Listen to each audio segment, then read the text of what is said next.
आमच्या अंजलीताई दामानी यांनी सांगितलं, हे अंजलीताई दामानी यांनी सांगितलं 3 जणांची हत्या झाली म्हणे.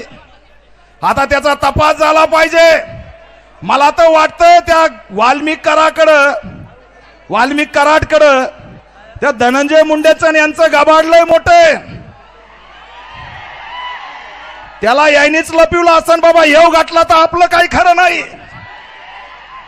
त्याच्यामुळे या बीड जिल्ह्यात दलितांवरती हल्ले यांनी केले, आदिवासींवरती हल्ले यांनी केले, पारध्यांवरती हल्ले यांनी केले. परवा दिवशी परळीमध्ये विकास जोगदंडचं हत्याकांड विजापूरच्या कर्नाटकमध्ये नेऊन केलं. ब्र शब्द काढला नाही, त्याच्या घरी जाऊन कुणी भेटलं नाही. आणि म्हणून जोपर्यंत संतोष देशमुखच्या मारेकरांना फाशी होत नाही तोपर्यंत आम्ही आता थांबणार नाहीत.